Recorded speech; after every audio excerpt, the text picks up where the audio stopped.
Hello students, postural deformity and their corrective measures. इसमें हमने knock knees, flat foot, bow legs and kyphosis ये हम already finish कर चुके हैं और आज हम स्टार्ट करेंगे round shoulders, lordosis and scoliosis. So first we start round shoulders. It is the postural defect in which shoulders become round and sometimes they are projected forward. That is, shoulders are bent forward. The chin is downward and head is bent forward. This gives the round shapes of shoulder. Means round shoulder जो है वो भी kyphosis की range में ही आता है। ये kyphosis ही एक तरीके, जैसे काइफोसिस में हमारे शोल्डर्स राउंड हो जाते हैं और बैक ऑफ द हम जो है वो बैक में आ जाता है, वैसे ही इसमें भी होता है। राउंड शोल्डर्स में हमारे शोल्डर्स जो होते हैं वो ऐसे विजुअल होते हैं कि जैसे वो ऐसे गिरे हुए हैं आगे, ठीक है, जिसकी वजह से हमारा जो ये सर है वो भी आगे की ओर झुक जाता है और शोल्डर्स भी जो है वो गिरे हुए दिखते हैं। इसमें लिखा ही है जैसे कि चिन जो है वो ऑलरेडी डाउनवर्ड हो जाती है नीचे। जब सर हमारा झुकेगा आगे फॉरवर्ड बेंड होगा तो चिन क्या होगी, डाउनवर्ड हो जाएगी। This gives a round shape off shoulder, जिसकी वजह से शोल्डर्स का शेप जो है और भी ज़्यादा राउंड हो जाता है। जहाँ हमारे शोल्डर इस तरह होने चाहिए वो आगे चल के ऐसे हो जाएंगे इस तरह। कॉजेस क्या है? कॉजेस है, the main causes of this deformity are carrying overloaded school bags by children, wearing tight-fitting clothes, weak muscles of chest and shoulders, wrong posture during reading or writing, over chair or bed, faulty furnitures, etc. यानी आप school children, आज आप देख रहे school बच्चे जो होते हैं वो छोटी क्लास के बच्चे भी हैं, फिर भी उनके बैग्स जो हैं उनका वेट जो होता है वो आजकल ज़्यादा हमें दिखता है। हमारे समय में तो इतना नहीं होता था, लेकिन आजकल के समय में बच्चों के स्कूल बैग्स जो है वो ज़्यादा भारी होने लगे। कई बार ये भी ऐसा नहीं है कि बहुत ज़्यादा पढ़ाई का बर्डन उन पर पड़ रहा है, सब्जेक्ट वही है जो हम भी पढ़ते थे, ठीक है, उसी साइज़ की हमारी कॉपी, उसी साइज़ की बुक्स हैं। बट क्या है कि टाइम टेबल से जो है, पहले के माँ बाप जो होते थे वो बच्चों का टाइम टेबल से बैग लगाते थे, तो बच्चे जो है वो बैग्स जो होता था उनका बुक्स और कॉपीज़ मिला के इतनी होती थी। आज वो इतनी होती कि बच्चे आगे झुक के ऐसे उठाते हैं और जब चलते तो लगता है बच्चों से दुगने वज़न का उनका बैग है। जब आप उनके बैग उठा के देखिए तो आपको विश्वास नहीं होगा कि वाकई इतना हैवी बैग है, ये फर्स्ट क्लास के, सेकंड क्लास, थर्ड क्लास के बच्चे का। तो ये भी कॉज है राउंड शोल्डर होने के, क्योंकि ऐसे आगे खींचते खींचते बैग को, मतलब वेट उसको और भी ज़्यादा कैरी करते करते शोल्डर्स का शेप जो होता है वो उसी तरीके का बन जाता है। हमारी जो बैकबोन है वो भी धीरे धीरे ख़राब शेप में होती चली जाती है। मसल्स जो होती हैं वो धीरे धीरे वीक हो जाती हैं। रॉन्ग फिटिंग में the tight fitting clothes, tight fitting clothes, बहुत ज़्यादा टाइट कपड़े पहनना, वो भी टाइट कपड़े पहनने से भी हमारा पॉस्चर जो होता है वैसे के वैसे ही हो जाता है, उसी तरीके का। फॉल्टी फर्नीचर्स, बैठने उठने का तरीका, सोने का तरीका ये गलत है, तब भी हमारे जो होंगे शोल्डर जो होंगे वो धीरे धीरे स्पाइन के थ्रू धीरे धीरे ख़राब होते चले जाएंगे।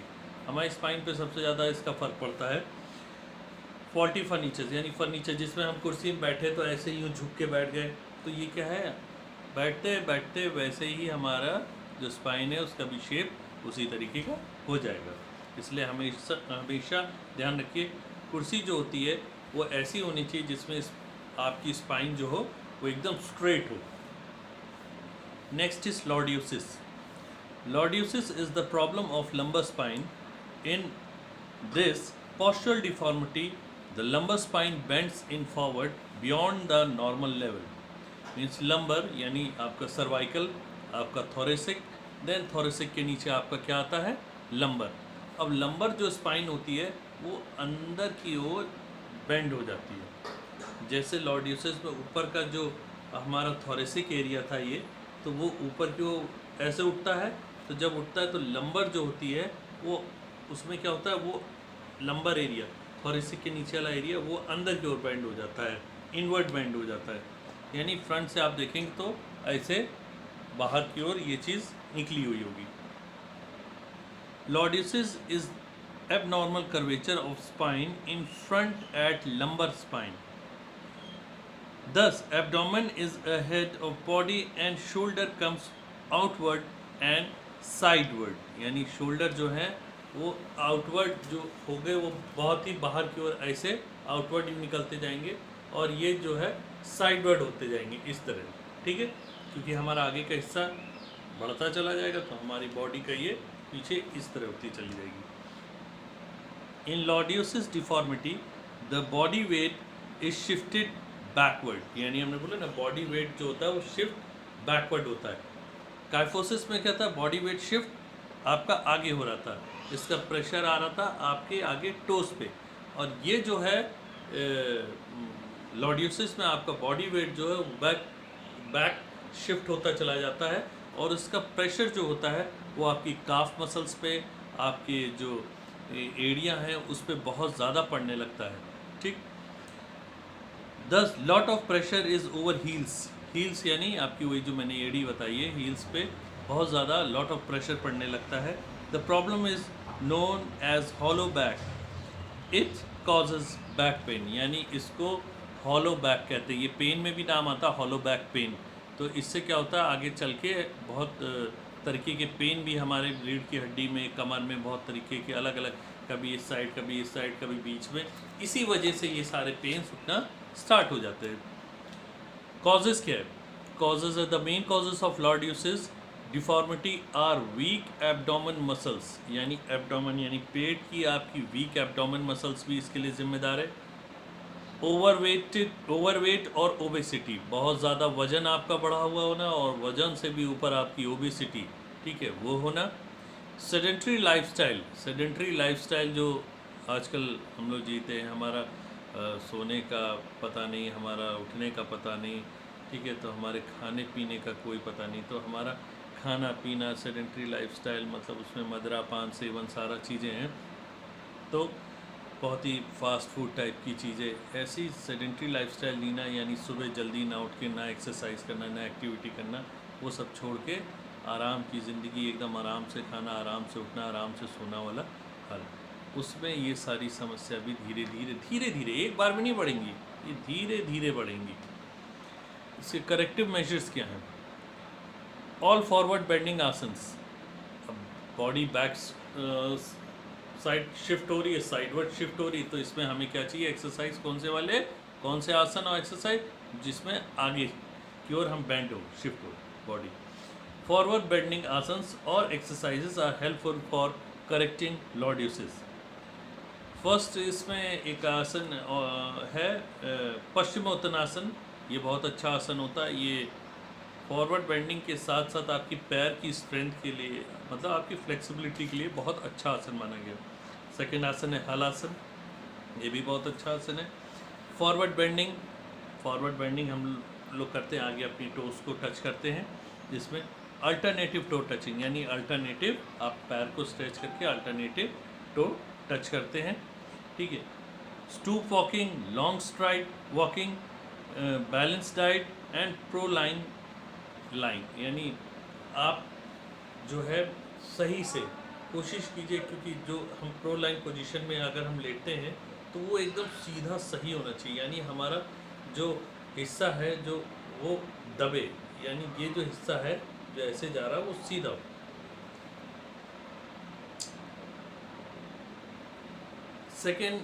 Third is scoliosis.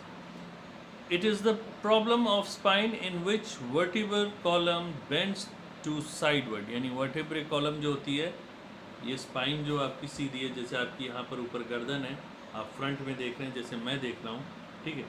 अब ये स्पाइन पहले क्या था, आगे की ओर बेंड हो रही थी, पीछे की ओर इधर ऐसे हो रही थी, यानी लंबर एरिया से बाहर आ रही थी। अब क्या है, ये स्पाइन कभी इधर या कभी उधर की ओर, यानी टेढ़ी मेढ़ी हो जाएगी ये कहीं ना कहीं से, ठीक है, जिसकी वजह से हमारा जो बॉडी वेट है वन साइडेड शिफ्ट रहेगा। वो इस तरफ भी हो सकता है, इस तरफ भी हो सकता है, हमारा शोल्डर एक तरफ झुक भी सकता है, ठीक है।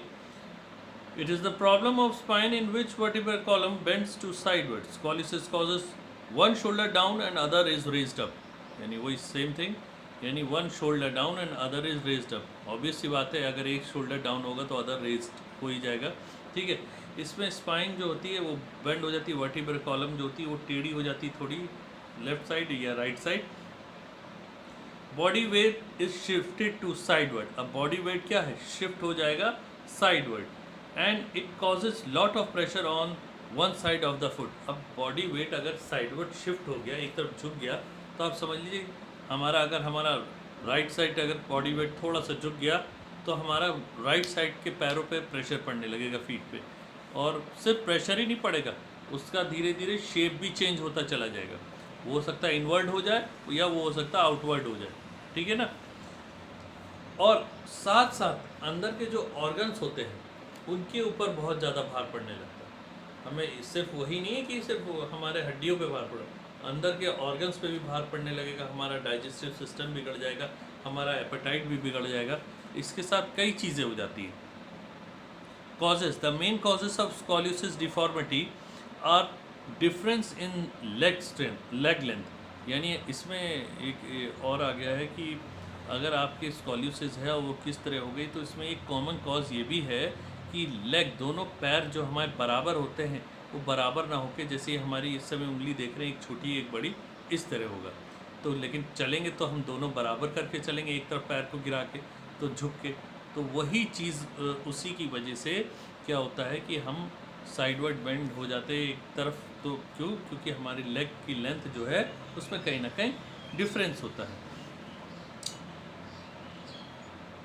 अनडेवलप्ड लेग्स और backbone, undeveloped backbone, undeveloped legs, lifting wait towards one side off shoulder in routine. यानी अगर हम स्पाइन में कुछ ना कुछ गड़बड़ी होना, हमारी बैकबोन जो है उसमें कुछ ना कुछ गड़बड़ होना, हमारे किसी पैर में किसी तरीके की गड़बड़ी होना, और या तो फिर हम शुरू से बहुत समय से जो वज़न उठाने का काम कर रहे हैं, तो वज़न हम हमेशा एक ही तरफ से कई सालों से काम करते चले आ रहे हैं, एक ही तरफ से वज़न उठाने का, जिसकी वजह से जो हमारा हाथ है, हमारा पैर है, उस पर हमें प्रेशर पड़ता गया, और आज हमारा शोल्डर, पैर और हाथ दोनों वन साइड झुके रहते हैं। ठीक है, ये हमें महसूस नहीं होगा कि हमारे झुका, ये हमारा नॉर्मल एकदम रूटीन बन जाएगा। हमें पता नहीं रहेगा इतना आराम से कि हमें कोई प्रॉब्लम हो रही है, वो लेकिन ऐसे ही झुका रहेगा। हम चलेंगे भी तो एक तरफ झुके हुए चलेंगे। Towards one side off shoulder in routine. Disease भी इसके लिए ज़िम्मेदार है। और इंजरी ऑफ बैकबोन की अगर कोई इंजरी हो जाए उसके लिए भी ये ज़िम्मेदार है ये चीज़। वीकनेस और paralysis, bone weakness, paralysis. Disease like TB और रिकेट्स, हेरिडिटी। टीबी, ट्यूबरक्लोसिस होना हड्डियों में। ठीक है, रिकेट्स जहाँ हड्डियाँ जो होती हैं जिसमें मुलायम हो जाती हैं एकदम, वो होना। और इसके साथ साथ एक नॉर्मल सी चीज़ है जो शुरू से चली आ रही है लोग सर, वो है हेरिडिटी भी इसमें ज़िम्मेदार है, जो कि हमें अपने माँ बाप के थ्रू, अपने पेरेंट्स के थ्रू कहीं ना कहीं मिलती है, जिसकी वजह से भी ये स्कॉलियोसिस होता है। ठीक है, तो हमने फिनिश कर लिया है राउंड शोल्डर, लॉर्डियोसिस, स्कॉलियोसिस। ठीक है, इसको रिवाइज़ करिएगा फिर से, और इसमें जो भी चीज़ समझ में नहीं आती है वो पूछिएगा। वर्क अपना कंप्लीट करते रहिए, नोट्स कॉपी की पिक्स मुझे भेजते रहिए, जिससे मैं एक्सेल शीट पे उसको डन करता रहूँ। ओके।